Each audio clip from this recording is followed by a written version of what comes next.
कहानी का ये 21वां भाग देखने से पहले इसके पहले सभी भाग अवश्य देखें। धारा गार्डन में बेंच पर बैठी थी और कुणाल उससे थोड़ी दूर पर खड़ा विनम्रता से पूछ रहा था। हाँ, आ सकता हूँ क्या? आ जाइए, ऐसे क्यों पूछ रहे हैं?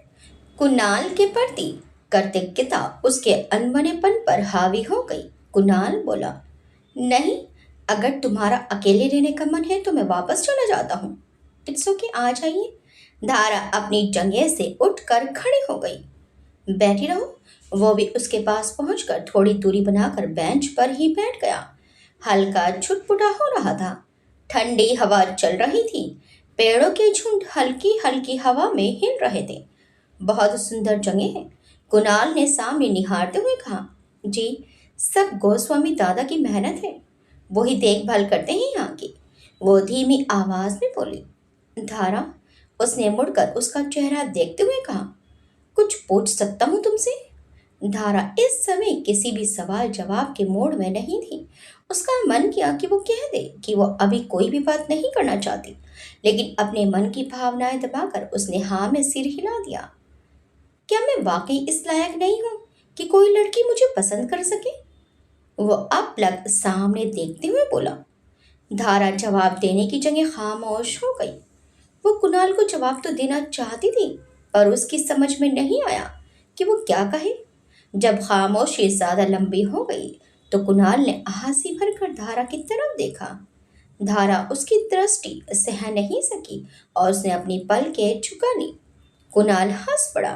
धारा की उलझन देखकर वो हंसने लगा तो धारा के होंठों पर भी मुस्कान आ गई। आप बहुत अच्छे हैं। आप जैसे इंसान शायद आसानी से ना मिले, लेकिन मेरा दुर्भाग्य है कि मैं आपको कोई भी पॉजिटिव आंसर नहीं दे सकती। बहुत अनलकी हूँ मैं, वो धीरे धीरे बोली। तुम प्यार करती हो किसी से? कहकर वो फिर सामने देखने लगा। धारा हिचकिचाते हुए बोली, नहीं, लेकिन। कुणाल बोला, मैं पूछ नहीं रहा हूँ, बता रहा हूँ तुम्हें। ऐसी बात नहीं है, मैं बस शादी नहीं करना चाहती। धारा सकुचाकर बोली। जिससे प्यार करती हो उसे बताया कि नहीं? वो सहज स्वर में बोला। तो धारा फिर खामोश हो गई। हॉस्पिटल से लौटते अरिजीत का निराश चेहरा उसे याद आया। उसकी उदास आंखें, थकी हुई चाल, उसकी आंखों में फिर आंसू ले आई। उसका दिया साधारण से स्कार्फ, मोती जैसी लिखावट वाली प्यार के इजहार से रही थी चिट्ठी उसकी आंखों में घूम गई। कैसे कह दी प्यार करती हूँ, कभी ठीक से बात भी नहीं हुई थी। वो उसके साथ था, लेकिन क्या उसे इसका एहसास था? बुखार से आवाज शरीर लिए वो तो उसकी आकुल पुकार सुन भी नहीं पाई। अर्ध बेहोशी की हालत में उसका स्पर्श याद करना चाहती है, पर याद नहीं आता। कैसे कहते कि प्यार है?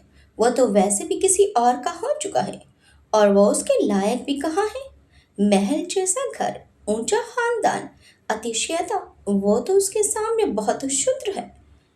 उस पर पवित्र सूर्यवंश की घृणा से दहकती आंखें, उसको ऐसे देखना कि जैसे वो इंसान ही नहीं है। अड़ल आरोप और इतना अपमान। पता नहीं कब उसकी आंखों से आंसू टपकने शुरू हुए और उसका पूरा चेहरा भिगो गए। कुणाल बराबर में बैठा सामने घूर रहा था। उसे पता ही नहीं चला कि वो रो रही है। अचानक सिसकी की आवाज से वो झुका और धारा की तरफ मुड़ा तो हैरान रह गया। ये क्या? रोने क्यों लगी? माफ कर दो बाबा, मैंने दिल दुखाया तुम्हारा।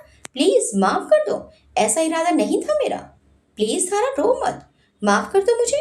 मुझे मालूम नहीं था कि तुम इतनी हर्ट हो जाओगे। प्लीज प्लीज धारा, प्लीज आंसू पोंछ लो। सॉरी यार, मैं तुम्हें रुलाना नहीं चाहता था। कुणाल ने कहकर बेबसी से होंठ भींच लिए और वो उठ खड़ा हुआ तो धारा बोली, आपकी गलती नहीं है। उसकी आवाज रुलाई से कांप रही थी। अच्छा चुप हो जाओ, मुझे कुछ नहीं जानना। तुम कुछ भी मत बताओ, मैं आइंदा कुछ नहीं पूछूंगा। धारा बोली, नहीं, मैं बताना चाहती हूँ। आपको भी मेरे दुर्भाग्य के बारे में पता होना चाहिए। सब कुछ बता दूंगी आपको। वो अपने आप को संभालने की कोशिश कर रही थी। थोड़ी देर दोनों ही चुप बैठे रहे। फिर धारा ने अपने पिता के लापता होने से लेकर अपने जीवन के बारे में सब कुछ बता दिया। बीच बीच में बहुत बार उसकी आवाज टूटी, बहुत बार वो रोई भी, लेकिन सब कुछ बताती चली गई। उसकी सारी बातें सुनने के बाद कुणाल बोला, लेकिन अरिजीत ने तो शादी कर ली, फिर तुम? वो कहते कहते रुक गया। दारा बेबसी से बोली, मुझे नहीं मालूम उनकी शादी के बाद भी वो क्यों इतना याद आते हैं, भूल ही नहीं पाती उनको। कुणाल बोला, तो तुमने उसे हाँ क्यों नहीं कहा, वो तुम्हारे लिए सबसे लड़ जाता। धारा बोली, मैं ये नहीं चाहती, मेरी वजह से उनके जीवन में जरा सा भी दुख आया तो सह नहीं पाऊंगी। कुणाल खामोशी से उस नाजुक छोटी सी लड़की को देखता रह गया। कैसा प्यार था उसका। अपने प्यार के बदले वो कुछ भी नहीं चाहती, कोई वादे, कोई फ्यूचर नहीं, ठीक से बात तक नहीं हुई और उसे अपने दिल में बसाए बैठी है। क्या होगा इसका, दुनिया तो इसे पागलपन ही समझेगी। पता नहीं कैसे अभागे लोग थे जो इतनी प्यारी लड़की को अपना नहीं सके। आखिर क्या कमी है इस लड़की में। खूबसूरत शक्ल से ज्यादा इसका दिल खूबसूरत है। धारा की जगह कोई और होता तो अपने खूबसूरती को अपना हथियार बना लेता। उसका लगाव और बढ़ गया। दिल में उसके लिए एक रिस्पेक्ट जागी। किसी लड़की को इतना प्यार करने वाला लड़का मिलता तो किसी की परवाह नहीं करती कि उसके माँ बाप क्या सोचते हैं उसके बारे में। इतना बड़ा संपन्न घर मिलने पर फौरन हाँ कह देती। धारा के लिए उसके दिल में और इज्जत बढ़ गई। साथ ही एक टीस उठी। वो लड़की अरिजीत के अलावा किसी के बारे में सोच भी नहीं सकती। वो अभी भी शायद अपने गहरे प्यार को समझ नहीं पा रही है। कैसा प्यार है ये। अगर कभी मजबूरी में उसे विवाह करना भी पड़ा तो वो अपने पति को अपना नहीं सकेगी। इस जिंदगी में वो अरिजीत की जगह किसी को भी नहीं दे सकेगी। उसका दिल ये सोच कर ही दर्द से भर गया। अनजाने अनचाहे ही वो भी तो धारा को दिल में बसा चुका है।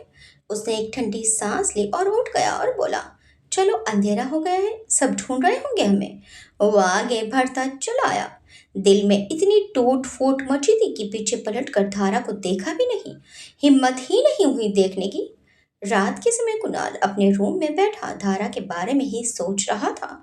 धारा के साथ जो कुछ भी हुआ वो किसी को भी तोड़ने के लिए पर्याप्त था, लेकिन उस लड़की ने अपनी हिम्मत को टूटने नहीं दिया और अपने छोटे भाई के लिए ढाल बन गई थी। वो जितना धारा के बारे में जानता जा रहा था उतना ज्यादा धारा से लगाव महसूस करने लगा था। धारा ने अपने दिल में भले ही अरिजीत को बसा रखा था, लेकिन वास्तविकता में तो अरिजीत तो किसी के साथ बंध चुका था और उसका और धारा का एक होना नामुमकिन था। क्या ऐसा नहीं हो सकता कि वो उससे भी अपने दिल में थोड़ी सी जगह दे दे। धारा की स्थिति वो बखूबी समझ रहा था, क्योंकि जैसे धारा अरिजीत के लिए सोचती थी ठीक वैसा ही कुछ कुछ वो धारा के लिए महसूस करने लगा था।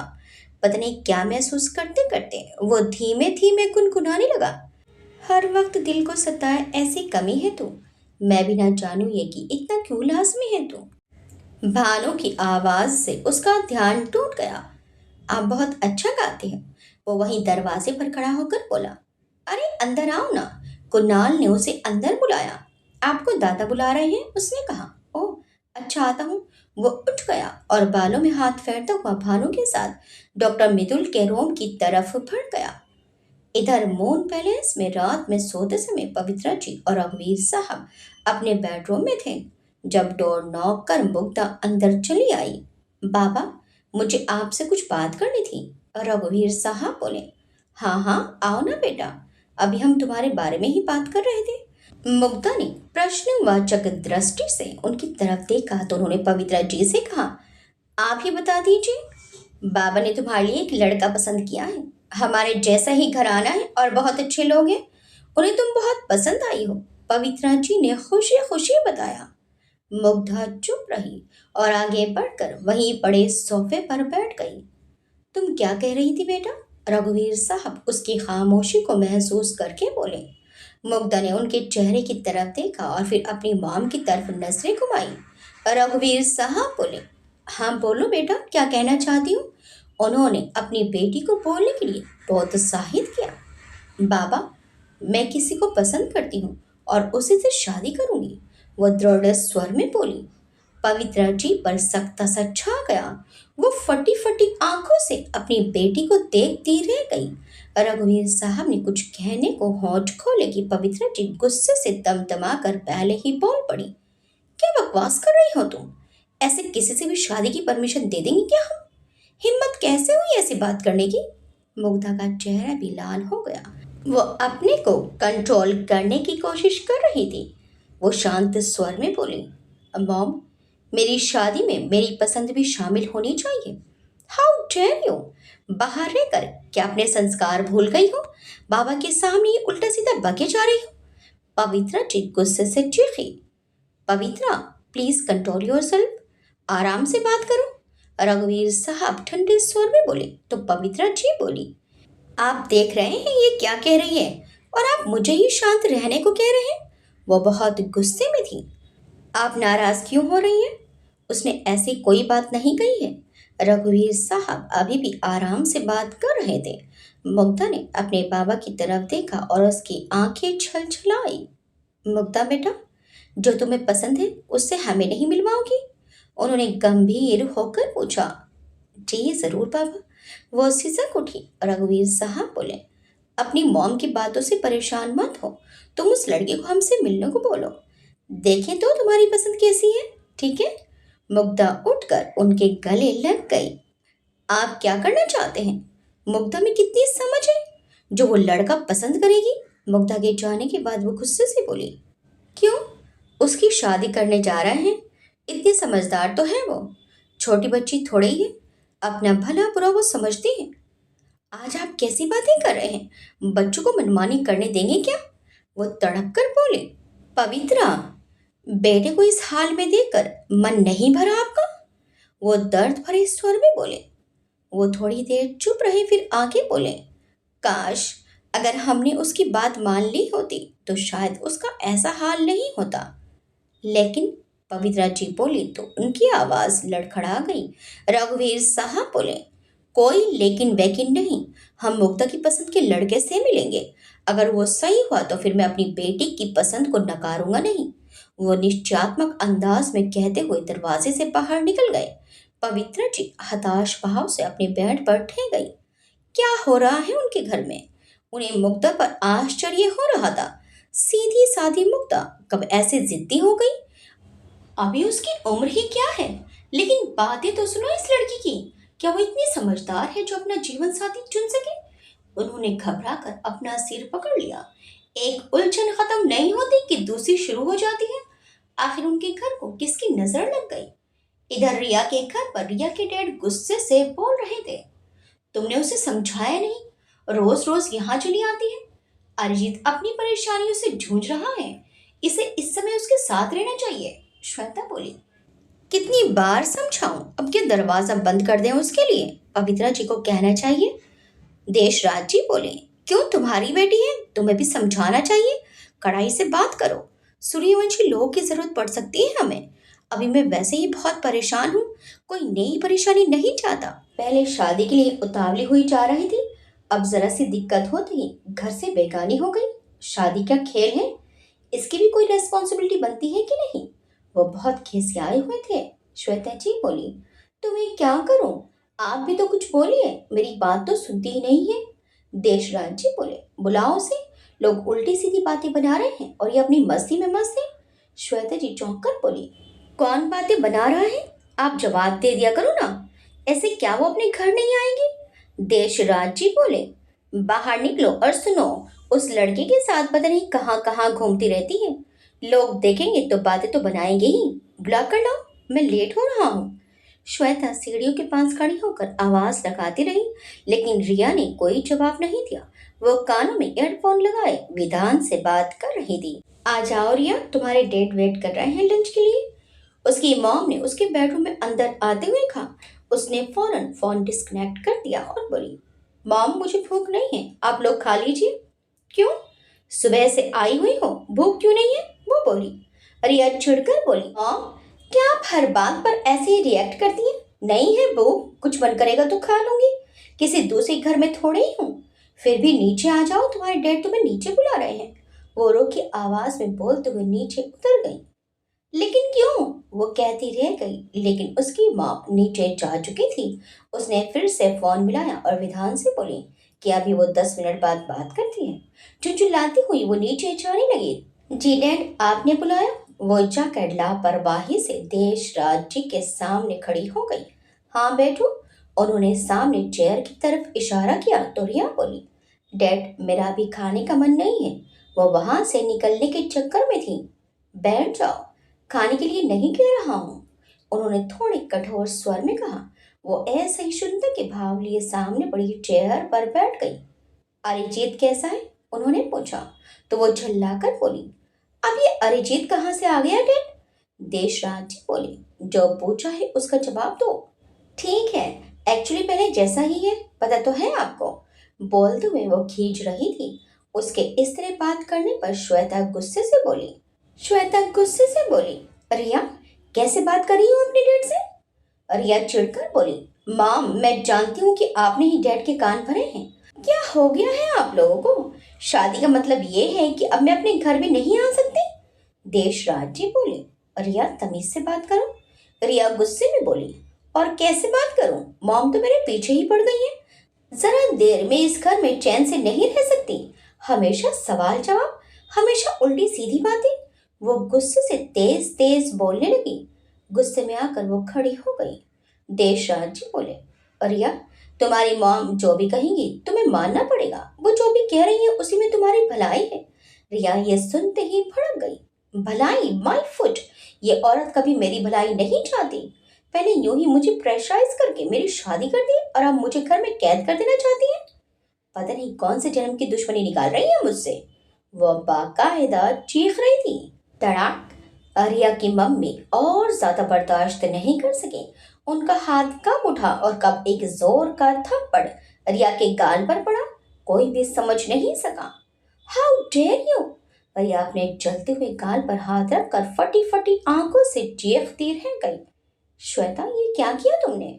उसके डैड ने कहा ही था कि रिया अपने गाल पर हाथ रख के अपने रूम की तरफ दौड़ती हुई चली गई।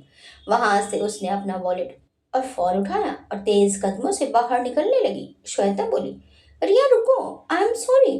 वो उसके पीछे जाने लगी। रिया तेज कदमों से आकर अपनी कार के पास रुकी और कार स्टार्ट कर तेजी से बाहर निकल गई। श्वेता हतप्रभ सी खड़ी रह गई। आज उससे बहुत बड़ी गलती हो गई थी। जिस बेटी पर उसने बचपन में भी कभी हाथ नहीं उठाया था, उसको इतनी जोर से थप्पड़ मार दिया। देशराज जी बोले, परेशान मत हो, उसे अपनी गलती का एहसास हो गया। तो श्वेता बोली, लेकिन मैंने ये क्या कर दिया? शादीशुदा बेटी पर हाथ नहीं उठाना चाहिए था। वो मुझसे बहुत नाराज होगी। वह खुद भी रोने लगी थी। आप चलो मेरे साथ, मैं उसे मना कर ले आऊंगी। देशराज जी बोले, कोई नहीं, अभी वो गुस्से में होगी, कोई बात नहीं सुनेगी, बाद में उसे मना लेना। श्वेता अपने मन में पछतावा लिए वहीं बैठ गई। लंच यूं ही पड़ा था। किसी का भी खाना खाने का मन नहीं हुआ। रिया जब मून पैलेस पहुंची तो सूरज डूब रहा था। सब लोग अपने अपने कमरे में थे, इसलिए किसी को पता ही नहीं चला कि वो घर लौट आई है। शाम को अरिजीत के लिए कॉफी लेकर जब विमला अंदर घुसी तो वो बिगड़े हुए मूड में सामने ही बैठी दिख गई। मेरे लिए भी कॉफी लेकर आओ, उसने रूखे स्वर में विमला को आदेश दिया। जी अभी लाई। आपके लिए कुछ खाने के लिए ले आओ, उसने पूछ लिया। जितना कहा जाए उतना सुना करो, वो गुस्से में बोली। विमला खामोशी से बाहर निकल गई। वो विधान से बात करना चाह रही थी, लेकिन उसकी मॉम की कॉल बार बार आ जा रही थी, इसलिए उसने गुस्सा होकर अपना फोन स्विच ऑफ कर लिया था। विमला ने उसकी कॉफी सर्व की और साथ ही में पवित्रा जी का संदेश भी दिया कि वो उसे अपने कमरे में बुला रही है। अब क्या हो गया? क्या काम है? वो भुनभुनाती हुई बोली। पता नहीं मैडम, विमला ने विनम्रता से जवाब में कहा। कुछ पता होता है तुम्हें? अंधी बहरी की तरह घूमती रहती हो। पता होगा तो भी मुझे नहीं बताओगी। वो गुस्से में तो थी ही और उसने अपना गुस्सा विमला पर निकाल दिया। विमला अपना गुस्सा दबाए खामोश खड़ी थी। जब उसे लगा कि अब रिया को कुछ नहीं कहना तो वो बेडरूम से बाहर निकल गई। रिया का आज पारा चढ़ा हुआ था। एक दो विधान से बात नहीं हो पा रही थी, ऊपर से मॉम के थप्पड़ ने उसका दिमाग खराब कर दिया था। अभी वो और किसी से बात करने की इच्छुक नहीं थी, लेकिन ऐसे पवित्र जी के आदेश को नकार भी नहीं सकती थी। फिर भी खूब आराम से कॉफी पीकर लापरवाही से वो धीमे कदमों से पवित्र जी के कमरे की तरफ चली गई। आपने बुलाया मॉम? उसने डोर पर खड़े होकर उनसे पूछा। हाँ, रिया अंदर आओ, पवित्रा जी ने गंभीर स्वर में कहा। जी बताइए। वो उनके सामने जाकर खड़ी हो गई तो पवित्रा जी बोली, बैठ जाओ, कहकर उन्होंने सामने पड़े सोफे की तरफ इशारा किया। रिया बेमन से सोफे पर बैठ गई। उसका अंदाज यही था कि जल्दी से पवित्रा जी अपनी बात कहें और वो जाए यहाँ से। पवित्रा जी ने पूछा, किस समय वापस लौटी तुम? उनका चेहरा मुस्कान रहित था। रिया बोली, मॉम आज थोड़ी देर हो गई। दरअसल घर पर मॉम को लॉकर में कुछ ज्वेलरी निकालनी थी, उसी में समय लग गया। बहुत रश था बैंक में। वो अनमनी होकर बोलती रही। रिया, ये सब एक्सक्यूजेज हर बार नहीं चलती। तुम्हें इस समय सबसे ज्यादा ध्यान अपने पति का रखना चाहिए। और ये क्या बात हुई? अब तो तुम रैंडमली किसी भी नौकर को बोलकर निकल जाती हो। उनका स्वर कठोर था। आप अपने रूम में थी तो बस मैंने आपको डिस्टर्ब ना करने की वजह से उसने बात अधूरी ही छोड़ दी। लेकिन हमारा कुछ प्रोग्राम हो सकता है, कोई गेस्ट आने वाला हो या हमें भी कहीं जाना पड़ सकता है। कम से कम तुम्हें हमसे पूछकर तो नहीं, बताकर तो जाना ही चाहिए। उन्होंने बिना लाख लपेट रखे उससे कहा।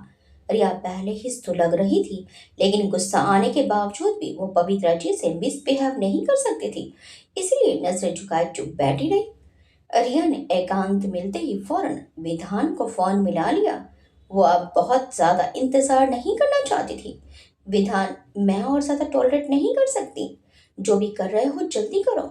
वो बोली तो उसके स्वर की नमी विधान को साफ महसूस हुई। उसने पूछा, क्या हुआ, कुछ हुआ है क्या? वो घबरा गया था। मैं और कुछ नहीं कहूंगी, 2 एक दिन में बता दो, अब मेरी बर्दाश्त के बाहर हो गया है सब कुछ, कहकर उसने फोन कर दिया। विमला उसे डिनर के लिए बुलाने आई थी। उसने सब कुछ साफ साफ सुना, लेकिन उसमें इतनी हिम्मत नहीं थी कि वो पवित्रा जी या मुग्धा को कुछ बता सकती। वो चुपके से बाहर चली आई और फिर डोर पर दस्तक देकर उससे डिनर के लिए कहने लगी। रिया के आती हूँ कहते ही वो फौरन नीचे चली आई। अगले दिन अरिजीत शाम के धुतलके में लॉन में बैठा था। आंखों से ऐसा लग रहा था कि जैसे पता नहीं कितने दिनों से नहीं सोया हो। मुग्धा धीरे धीरे चलती हुई आई, लेकिन वो उसी तरह बैठा रहा। क्या देख रहे हो भाई? अरिजीत बोला। कुछ भी तो नहीं, कहकर वो हल्के से मुस्कुराया, लेकिन उसकी मुस्कान को ठीक ठीक मुस्कान नहीं कहा जा सकता था। उसके सिर्फ होंठ ही फैले थे, आंखें वैसी ही उदास थी। मुग्धा बोली, अकेले क्यों बैठे हैं? भाभी को भी बुला लेते। वो उसे छोड़ने के मूड में नहीं थी।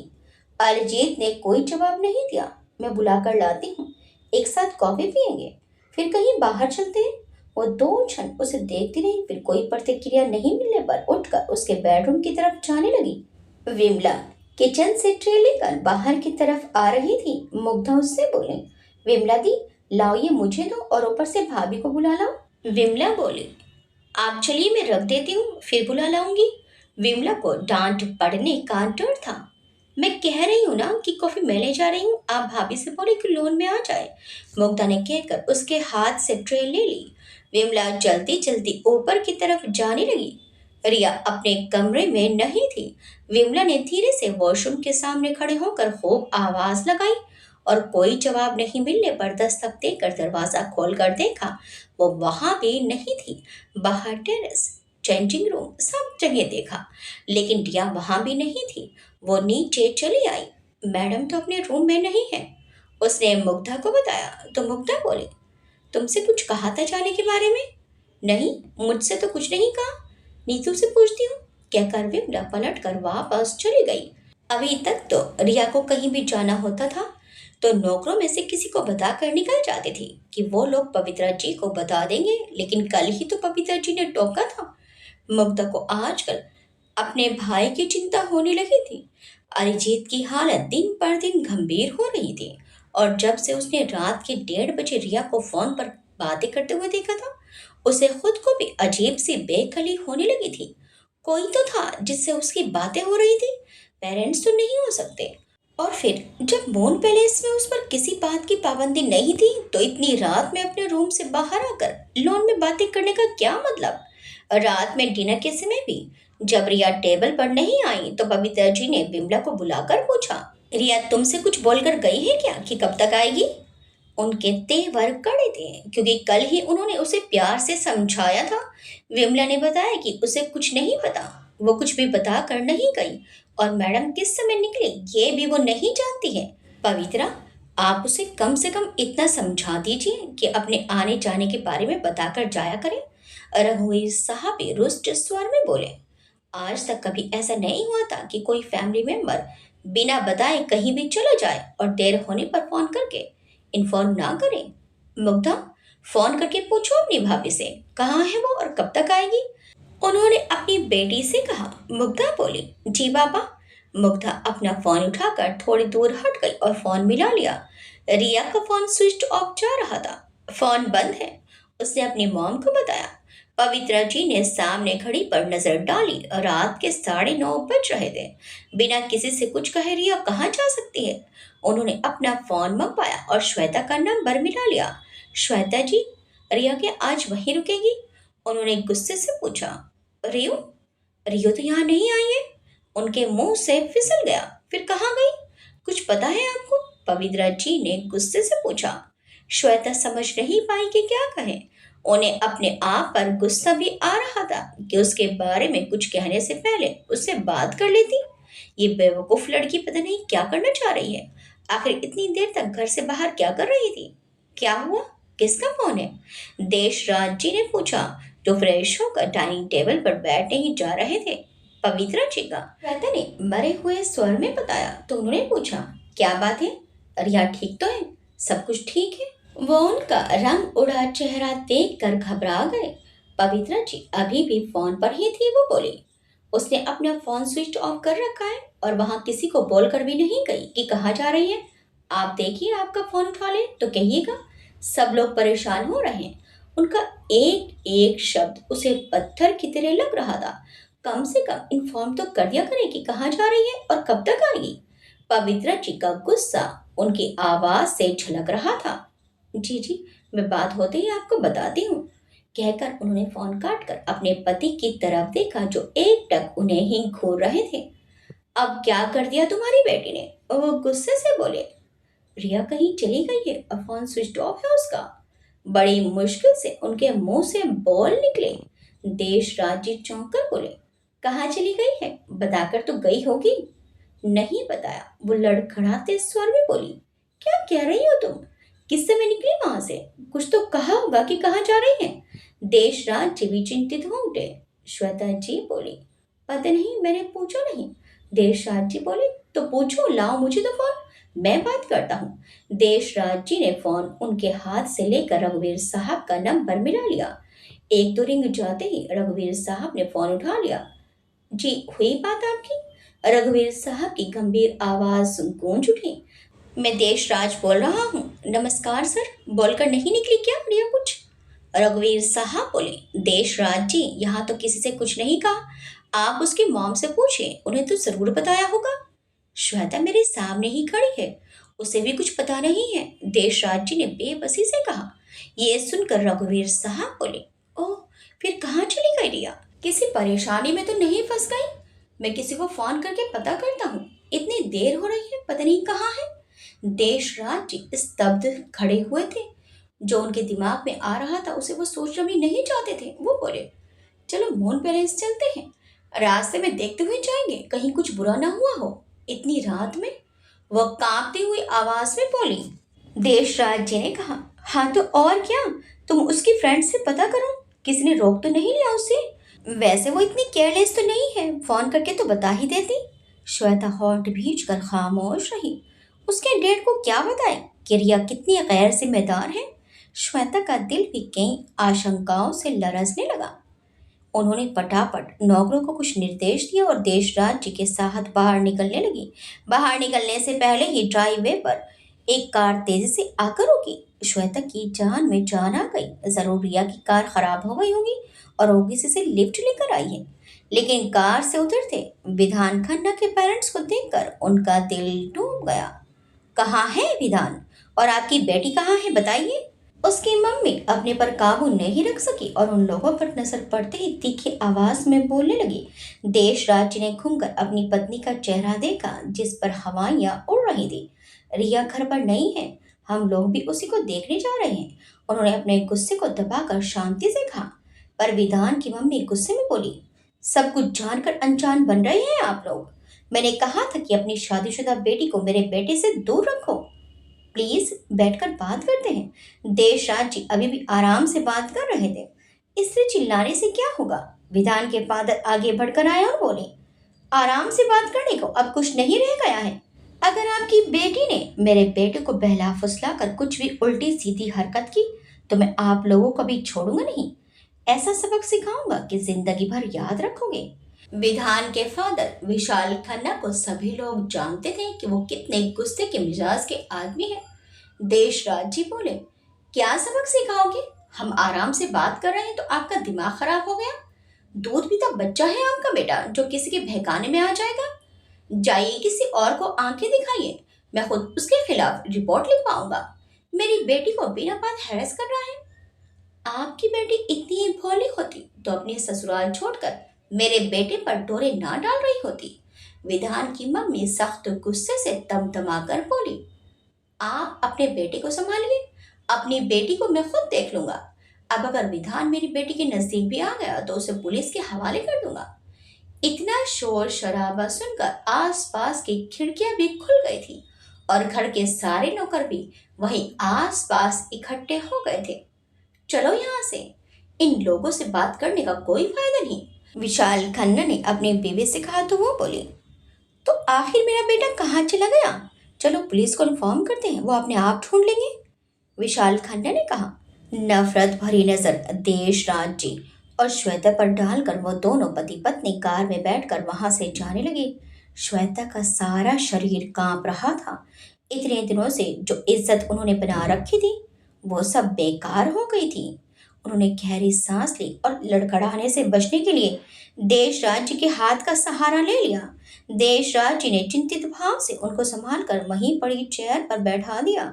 श्वेता का चेहरा सफेद पड़ गया था। रिया के लिए उन्होंने क्या क्या बड़े बड़े सपने देखे थे, आखिर इस लड़की ने अपनी मनमानी कर ली। अब वो लोग रघुवीर जी और पवित्र जी को क्या मुंह दिखाएंगे? रिया कहाँ थी कुछ पता नहीं चल रहा था। श्वेता के लाख कोशिशों के बाद छुपाते छुपाते भी रघुवीर सूर्यवंशी साहब और पवित्रा जी को विधान के बारे में पता चल ही गया। अधिकतर लोग दोनों परिवारों को जानते थे। विशाल खन्ना तो वैसे भी उन लोगों को बहुत उल्टा सीधा बोल रहा था और चूंकि उनका बेटा भी अपने घर से गायब था इसलिए वो और बौखलाया हुआ था। उस दिन पहली बार रघुवीर साहब गुस्से से पागल हो गए थे। उन्होंने पवित्रा जी को बहुत कुछ सुनाया। अपने बेटे की इस दयनीय स्थिति के लिए उनकी बेवजह की जिद को जिम्मेदार ठहराया। पवित्रा जी भी पछतावे में डूबी हुई थी। उन्हें तो पता ही नहीं था कि इतने प्यार और सम्मान से अपने घर वालों का विरोध करके जिस लड़की को अपने बेटे की दुल्हन बनाया था उसका किसी और से अफेयर था। और अगर ऐसा नहीं था तो आखिर रिया कहाँ चली गई? बाद में उसके बेडरूम में उसकी चीजों को देखने पर पता चला कि वो तो बहुत पहले से जाने की तैयारी कर रही थी।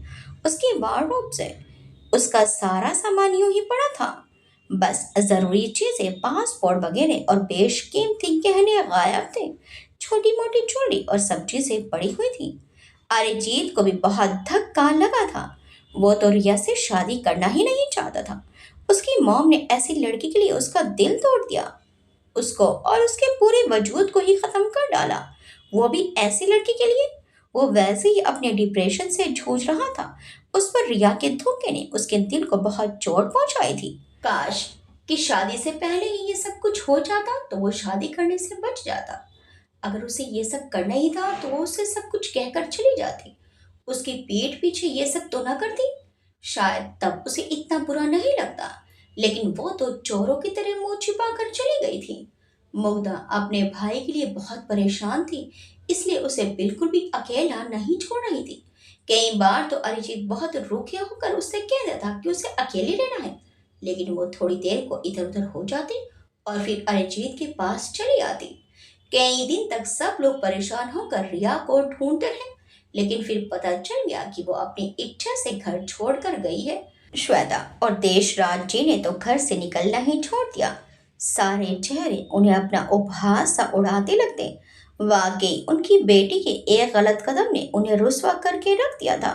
हर चीज का एक तरीका होता है, और अगर उसे इस विवाह को बरकरार नहीं रखना था तो कहती तो कि वो अरिजीत से डिवोर्स लेना चाहती है। भले ही वो लोग पहले भड़क जाते, लेकिन अपनी बात अगर ठीक से समझाती तो शायद मान भी जाते। उसने तो आखिरी दिन तक विधान को अपना दोस्त ही बताया और फिर चुपके से उसी के साथ चली गई। विधान के पापा विशाल खन्ना ने अपने मिलने जुलने वालों में जितना भला बुरा कहना था खूब कहा। उनकी लड़की ने ही विधान को बहकाया है और पता नहीं कहाँ लेकर चली गई है। इस तरह के आरोप लगाते रहे, लेकिन देशराज जी ने चुप्पी साध ली। 2 महीने बाद विधान ने अपनी मम्मी को फोन करके बताया कि वो और रिया जर्मनी चले आए हैं और वहीं पर एक साथ रह रहे हैं। विधान के पापा ने उसे धमकी देते हुए कहा कि अगर वो रिया का साथ नहीं छोड़ेगा तो उसे अपने माँ बाप और सारी प्रॉपर्टी से हाथ धोना पड़ेगा। लेकिन विधान पर इस बात का कोई असर नहीं हुआ। इधर दार्जिलिंग में डॉक्टर मृदुल की हालत एक बार फिर बिगड़ गई थी। धारा उनके स्वास्थ्य को लेकर बहुत चिंतित हो गई थी। पता नहीं किस बात का तनाव था उन्हें। कुछ तो धारा के चले जाने से उनका रूटीन भी बिगड़ गया था। वो वैसे भी अपने प्रति बहुत लापरवाह थे। भानु अभी इतना बड़ा नहीं था, फिर भी जितना हो सकता था उनका ध्यान रखता था। डॉक्टर मिथिल को कहीं न कहीं धारा और भानु के सुरक्षित भविष्य की चिंता सताने लगी थी। वो जानते थे कि भानु अभी काफी छोटा है और धारा अकेले उन दोनों का भार उठाने में समर्थ नहीं है। ऐसे में एक दिन डॉक्टर विकास का फोन आया तो वो भावुक हो गए। विकास, कभी कभी लगता है कि हाथों से सब कुछ छूटता जा रहा है। भगवान ने इतने प्यारे रिश्ते दिए जिनके लिए कुछ नहीं कर पा रहा हूँ। डॉक्टर विकास बोले। अरे और क्या करोगे, इतना तो करते हो। डॉक्टर मृदुल बोले। इन बच्चों को अधर में तो नहीं छोड़ सकता। डॉक्टर विकास ने उन्हें समझाया। ऐसे मत सोचो, धारा और भानु योग्य हैं, मेहनती हैं, अपने लिए कुछ ना कुछ कर ही लेंगे। फिर तुम कहाँ जा रहे हो, तुम्हें भी तो उनके साथ रहना है। जिंदगी का क्या भरोसा, किसी दिन अगर अचानक चला गया तो बच्चे अकेले रह जाएंगे। वो एक आह सी भरकर बोले तो डॉक्टर विकास ने उन्हें दिलासा दिया। कैसी निराशा भरी बातें करने लगे हो, जरा सी तबीयत खराब होने पर इतना नहीं सोचना चाहिए। दरअसल तुम अकेले रहते रहते परेशान हो गए हो, थोड़े दिन यहाँ चले आओ, मन बदल जाएगा। कैसे चलाओ, भानु का स्कूल चल रहा है, उसे अकेला तो नहीं छोड़ सकता। वो मायूस होकर बोले। काश अगर धारा और कुणाल एक हो गए होते तो मैं भी निश्चित हो जाता। ये सुनकर डॉक्टर विकास बोले। कुणाल तो कब से तैयार बैठा है, लेकिन धारा तो शादी करना ही नहीं चाहती। अगर वो आज हाँ कहते तो हम लोग तो आज ही उनकी शादी करवा दें। हाँ सच कह रहे हो तुम, कहकर उन्होंने ठंडी सांस ली तो डॉक्टर विकास बोले। देखो दोस्त, अगर धारा और कुणाल का साथ लिखा है तो फिर कोई भी उसे रोक नहीं सकता। कुणाल अपना खुद का नर्सिंग होम खोलने वाला है। उसका इरादा धारा को अपने हॉस्पिटल के मैनेजमेंट में लेने का है। अभी धारा का भी कुछ समय में एमबीए कंप्लीट होने वाला है। क्या पता धीरे धीरे दोनों ही करीब आ जाए। कुणाल पर एक बार धारा का विश्वास जम गया तो फिर वो आगे बढ़ने से हिचकिचाएगी नहीं। डॉक्टर मिदुल बोले। मैंने भी तो यही सोचा है कि उससे बात करके देखूं, क्या पता मेरी बात मान जाए। डॉक्टर विकास बोले। देख लो, लेकिन पति पत्नी का संबंध बहुत अनूठा होता है, इसमें जबरदस्ती की कोई जगह नहीं है दोस्त। मन से इस संबंध को मानेंगे तभी अच्छा होगा। डॉक्टर मिथुल बोले। नहीं, जबरदस्ती नहीं करूंगा, उसे समझाऊंगा। देखो विकास, भले ही मैं उसे कितना भी सपोर्ट कर लूं, फिर भी अपनी आवश्यकताओं के लिए कभी कभी सकुचा जाती है वो। विवाह हो जाएगा तो पति पर स्वाभाविक अधिकार होगा। फिर मैं भी कितना जीऊंगा, कब तक साथ दे पाऊंगा उसका। उसको एक साथी मिल जाए तो मेरे मन को भी संतोष आ जाएगा। भानु को तो मैं कभी छोड़ नहीं सकती, इसलिए भानु की चिंता नहीं है मुझे। कहकर डॉक्टर मिदुल ने गहरी सांस ली और आगे बोले। कुणाल से तो अब काफी हद तक खुल गई है, बातें भी करने लगी है, बस शादी के बारे में कोई बात नहीं करना चाहती। अब की बार आएगी तो बात करता हूँ। अभी तक तो मैं भी कोई प्रेशर नहीं डाल रहा था, लेकिन अब ये जरूरी हो गया है। उनके स्वर में दृढ़ निश्चय झलक रहा था। इधर मुग्धा नहाकर अपने वॉशरूम से निकली और अपने बालों में लिपटे टॉवल को खोलने लगी कि विमला दौड़ती हुई आई और हाफती हुई मुग्धा से बोली, जल्दी चलिए, छोटे साहब बहुत बेचैन हो रहे हैं, उनके पेट में भी ऐंठन हो रही है। मुग्धा ने टॉवल खोलकर फेंका और इसी हालत में दौड़ती हुई अरिजीत के कमरे की तरफ बढ़ गई। अरिजीत बेचैनी से अपना पेट पकड़े कराह रहा था। मुग्धा भी उसकी हालत देखकर घबरा गई, लेकिन उसने अपने आप को संभालते हुए अपने पीछे खड़ी विमला से अपने बाबा को बुलाने को कहा और आगे बढ़कर अरिजीत को संभालने लगी। अरिजीत की बेचैनी महसूस कर रघुवीर साहब उसे लेकर डॉक्टर के पास चले गए। वो बहुत बेचैन था। बार बार वो रघुवीर साहब से वापस घर चलने के लिए कह रहा था। डॉक्टर ने उसका चेकअप किया, फिर उसके बारे में और पूछने लगा। पता चला कि अरिजीत ने सुबह से कुछ खाया पिया भी नहीं है।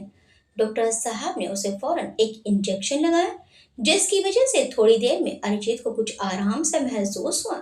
डॉक्टर साहब बोले, मिस्टर सूर्यवंशी, आपको इनका बहुत ध्यान रखना होगा। ज्यादा स्ट्रेस और बेचैनी की वजह से इनकी धड़कन सामान्य से बहुत तेज गति में चल रही है। लगातार ऐसी स्थिति में हार्ट अटैक का भी खतरा रहता है। व्हाट? क्या कह रहे हो आप? अभी अरिजीत की एज ही क्या है? डॉक्टर साहब बोले, आजकल आप देख तो रहे हैं, बीमारी से उम्र का कुछ भी लेना देना नहीं है। अरिजीत जैसे यंग लड़के को तो डिप्रेशन जैसी बीमारी का लगना भी आश्चर्य की बात है। आप लोगों को इनका ध्यान बांटना पड़ेगा। इनसे बात करिए, बाहर घुमाने ले जाइए, इनकी मनपसंद एक्टिविटी जैसे पेंटिंग, फोटोग्राफी, स्पोर्ट्स में लगाइए इन्हें। इन्हें अकेला बिल्कुल मत छोड़िए। रघुवीर साहब बोले, जी बहुत कोशिश करते हैं, लेकिन वो हर बात पर मन नहीं है कहकर मना कर देता है। डॉक्टर साहब बोले, वो तो मना करेंगे ही। डिप्रेशन में इंसान खुशियों से दूर भागने लगता है। उसे लगता है कि उसे खुश रहने का कोई अधिकार नहीं है। सबके बीच में बैठना पसंद नहीं आता, किसी से बात करना अच्छा नहीं लगता। इसी सब से तो बाहर निकालना है इन्हें। रघुवीर साहब ने गहरी सांस ली और उठ खड़े हुए। लौटते समय आंखें बंद कर बैग से सिर टिकाकर बैठे अरिजीत के बुझे हुए चेहरों को देखकर रघुवीर साहब का दर्द उनकी आंखें गीली कर गया।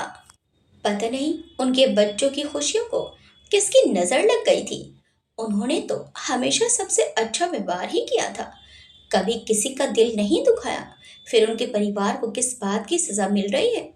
जिंदगी वाकई अजीब है। खुशियां देने पर आती है तो जिंदगी में खुशियों की भरमार कर देती है, और जब दुख भरे दिन आते हैं तो यही जिंदगी कभी कभी खून के आंसू रुलाती है। मोहन पैलेस पर भी आजकल गम की बदलियां छाई हुई थी।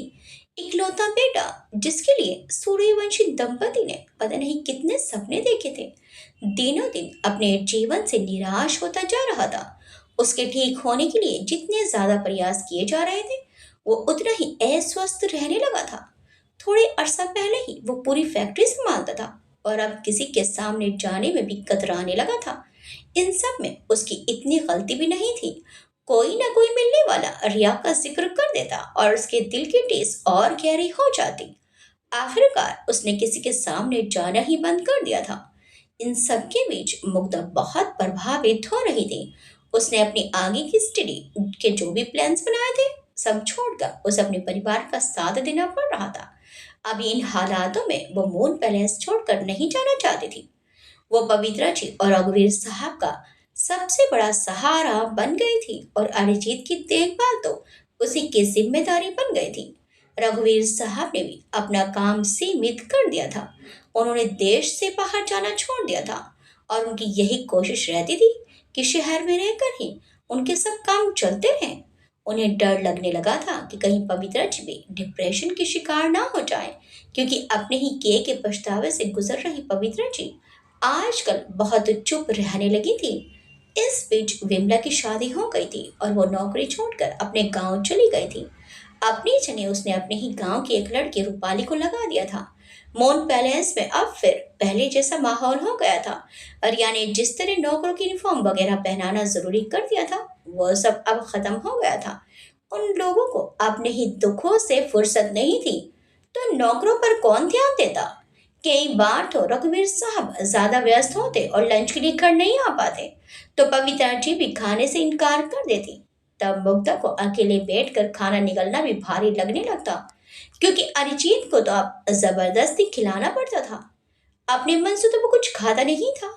मुग्धा सबको संभालने में इतनी व्यस्त हो गई थी कि उसे आजकल समय ही नहीं मिल पाता था। अरिजीत की देखभाल के बाद वो अपने मॉम डैड का ध्यान रखने पहुंच जाती, लेकिन अब सब कुछ अजीब बैरोनक सा होने लगा था। अरिजीत की बीमारी ने सबको तनाव में डाल दिया था। नौकरों को कोई ये बताने वाला नहीं था कि उन्हें क्या करना है। वो तो पुराने अभ्यासवश अपने काम निपटाते रहते थे। इस बीच एक युवक कबीर सिंह रघुवीर साहब से मिलने चला आया। ये वही युवक था जिसके बारे में मुग्धा ने बताने की कोशिश की थी। कबीर सिंह एक विख्यात भूगर्भ वैज्ञानिक था और छोटी सी उम्र में ही उसने बहुत सफलता अर्जित कर रखी थी। वैसे तो वो एक साधारण घर से था, लेकिन अपनी योग्यता से उसने सोसाइटी में अपना एक शानदार मुकाम हासिल किया था। पवित्रा जी को उसे देखकर निराशा ही हुई, क्योंकि एक तो वो मुग्धा से 6 साल बड़ा था और दूसरे देखने भालने में वो एकदम साधारण सा था। हालांकि वो दिखने में आकर्षक था, लेकिन पवित्रा जी अपनी बेटी के लिए उसी की तरह गोरा चिट्टा सुंदर लड़का चाहती थी। इसलिए उन्हें वो और ज्यादा आम से व्यक्तित्व का लगा। बस उसकी आंखें बहुत ही प्रभावशाली थी। उसके व्यक्तित्व में भले ही दर्शनीय सुंदरता का अभाव हो, लेकिन एक बार जब वो धारा प्रभाव बोलना शुरू करता था, तो उसकी ऐसी मत ज्ञान युक्त बातें सुनकर लोग मंत्र मुग्ध हो जाते। उसकी बुद्धि प्रदीप्त बड़ी बड़ी आंखें उससे मिलने वाले हर इंसान को प्रभावित कर सकने की क्षमता रखती थी। रघुवीर साहब भी जैसे दूध का जला छाछ को भी फूक फूक कर पीता है, ऐसे हो गए थे। वो अब कोई ऐसा काम नहीं करना चाहते थे जिसके परिणाम गलत निकले। कबीर से मिलकर उन्हें अच्छा लगा था। कबीर बहुत ज्यादा महत्वाकांक्षी था, लेकिन साथ ही बहुत ज्यादा खुददार भी। उसने बहुत आगे जाना था और बिना किसी की मदद के मुग्धा की सिंपलिसिटी उसे भा गई थी। और फिर जब पता चला कि वो इतने बड़े घर से है, तो उसे और भी अच्छा लगा कि इतने समर्थ परिवार से होने के बावजूद वो कितनी सादगी से रहती है। हालांकि मुग्धा अभी नहीं चाहती थी, लेकिन कबीर सिंह और उसके परिवार से मिलकर रघुवीर साहब ने एक छोटे से समारोह में उन दोनों की मंगनी करने का फैसला लिया। कबीर अपनी एंगेजमेंट में बहुत ज्यादा शोर शराबा नहीं चाहता था। वो तो केवल परिवारजन की उपस्थिति में ही सादगी से सगाई करवाना चाहता था। मुग्धा चाहती थी कि उसका भाई थोड़ा स्वस्थ हो जाए, तभी वो एंगेजमेंट वगैरह करेगी। लेकिन रघुवीर साहब घर के उदास वातावरण को बदलना चाहते थे। मुग्धा की एंगेजमेंट से थोड़ा तो माहौल बदलेगा ही। साथ ही जैसे पवित्रा जी भी दिनों दिन चुप रहने लगी थी, उन्हें डर लगने लगा था कि उनकी भी तबीयत खराब ना हो जाए। मुग्धा और कबीर की सगाई की वजह से मून पैलेस को एक बार फिर सजाने संवारने की तैयारियां होने लगी। रघुवीर साहब ने पवित्रा जी पर जोर डालकर मुग्धा और उसके होने वाले ससुराल के मेहमानों के लिए खरीदारी की पूरी जिम्मेदारी पवित्रा जी के कंधों पर डाल दी थी। पवित्रा जी को उनकी उदासी के खोल से निकालने के लिए ये बहुत जरूरी था। अपने कामों की शुरुआत तो पवित्रा जी ने बहुत बेमन से की, लेकिन धीरे धीरे इकलौती बेटी की खुशियों के बारे में सोचकर उनका मन बदलने लगा। अब तक रिया को गए 7 महीने से ज्यादा का समय बीत चुका था। उसने वहां जाकर ना तो अपने पेरेंट्स को फोन किया था और ना ही अरिजीत या पवित्रा जी को, जिनकी वो ज्यादा करीब थी। अगर विधान अपने माँ बाप को फोन करके ये नहीं बताता कि वो उसके साथ है, तो किसी को भी पता नहीं चलता कि रिया एकाएक कहाँ आलोप हो गई थी। पवित्रा जी को अभी भी कई बार उसकी याद आ जाती थी, लेकिन उसका धोखा याद आते ही उनका मन कड़वाहट से भर जाता था। उन्होंने अरिजीत के कमरे से उसका सारा सामान हटवा दिया था। इतने महंगे महंगे कपड़े, साड़ियां जो उन्होंने बहुत चाव से खरीदी थी, वो सब रिया यहीं छोड़ गई थी।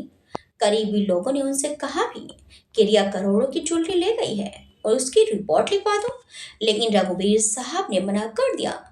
मुग्धा की सगाई में बहुत नजदीक के रिश्तेदार ही शामिल हुए थे। कबीर की तरफ से भी उसके माता पिता और उसकी नानी ही सम्मिलित हुए थे। वैसे तो रघुवीर साहब ने कोई कसर छोड़ी नहीं थी, लेकिन सब कुछ बहुत ही सादगी से संपन्न हुआ था। अपनी बेटी के नए जीवन की शुरुआत के लिए रघुवीर साहब और पवित्रा जी जहां काफी खुश थे, वहीं अरिजीत उसी तरह सबसे निर्लिप्त अलग बैठा रहा। मुग्धा ने उसे कबीर और उसके माता पिता से भी मिलवाया, लेकिन वो उसी तरह गुमसुम बैठा उन्हें देखता रहा। रघुवीर साहब और पवित्रा जी ने यही सोचा था कि वो लोग कबीर और मुग्धा की जल्द ही शादी कर देंगे, लेकिन मुग्धा अड़ गई कि जब तक अरिजीत की हालत सुधर नहीं जाती वो मून पैलेस से विदा नहीं होगी। पता नहीं किसकी हालत गई थी उन लोगों के कि कुछ अच्छा नहीं हो रहा था।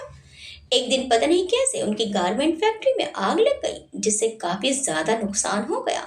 रघुवीर साहब को अकेले ही काफी भाग दौड़ करनी पड़ी। फैक्ट्री में काफी लोग थे लेकिन वो केवल काम संभाल सकते थे। फैक्ट्री के लिए कोई भी निर्णय लेना उनके हाथ में नहीं था। ऐसा पहले कभी नहीं हुआ था। रघुवीर साहब जब यंग ही थे तो उन्होंने फैक्ट्री लगाई थी और 20-25 सालों से वो फैक्ट्री बिना किसी समस्या के चलती आ रही थी। इस समय पर उन्हें अपने बेटे के साथ की शान बहुत खली थी। अरिजीत स्वस्थ होता तो उनका मजबूत सहारा बनकर उनके साथ खड़ा होता। रघुवीर साहब ने इसे देखभाल की कमी ही माना, लेकिन पवित्रा जी बहुत परेशान हो गई थी। वो आजकल घट रही घटनाओं और अरिजीत की तबीयत के बारे में पूछने के लिए पुरोहित जी के पास गई। पवित्रा जी अंधविश्वासी नहीं थी, लेकिन पुरोहित जी पर उनकी अटूट श्रद्धा थी। वो थे भी बहुत विद्वान। उन्होंने आज तक कोई भी ऐसी बात नहीं कही थी जो व्यर्थ निकली हो। अभी भी उन्होंने उन्हें समझाया कि वो पहले अरिजीत के स्वास्थ्य पर ध्यान दे, बाकी चीजें तो होती रहेंगी। कहाँ गलती हो गई गुरुजी? मैंने तो जो भी किया अपने बच्चों की भलाई के लिए किया था। पवित्रा जी ने आंखों में आंसू भरे टूटे हुए स्वर में कहा तो वो गंभीर स्वर में बोले, अपनी संतान के लिए सभी अच्छा सोचते हैं, लेकिन ये गलत तब होता है जब हम स्वयं को भगवान समझ लेते हैं। हमें लगता है कि हम भाग्य विधाता हैं, किसी को बनाना या बिगाड़ना हमारे हाथ में है। पुरोहित जी कहते चले गए। पवित्र जी खामोश बैठी उनकी बातों पर विचार करती रही। पुरोहित जी आगे बोले, परेशान मत होइए, अभी आप अरिजीत के स्वास्थ्य लाभ पर ध्यान दीजिए। वो ठीक होगा और अच्छा जीवन भी जिएगा। ईश्वर की कृपा से सब कुछ ठीक होगा। वो कहकर उठ खड़े हुए तो पवित्रा जी भी हाथ जोड़कर बाहर निकल आई। मन को शांति तो पुरोहित जी के पास आकर भी नहीं मिली थी, लेकिन उनके कहे शब्दों में कि अरिजीत बिल्कुल ठीक हो जाएगा उनके मन को थोड़ी राहत दी। मन ही मन भगवान से प्रार्थना करते हुए वो मून पैलेस लौट आई। आगे क्या होगा? अरिजीत और धारा को नियति कैसे मिलाएगी? अरिजीत को ठीक करने के लिए रघुवीर साहब क्या करेंगे? अरिजीत और धारा की मुलाकात कैसे होगी? पवित्रा जी को जब धारा के बारे में पता चलेगा तो वो क्या करेंगी? कुणाल कैसे इन दोनों के मिलने का कारण बनेगा? देखिए इस कहानी के अगले भाग में। आपको ये कहानी कैसे लगी हमें कमेंट्स करके जरूर बताइएगा। वीडियो अच्छी लगी तो वीडियो को लाइक शेयर सब्सक्राइब करना मत भूलिएगा। मिलते हैं इस कहानी के अगले भाग में। Till then bye bye.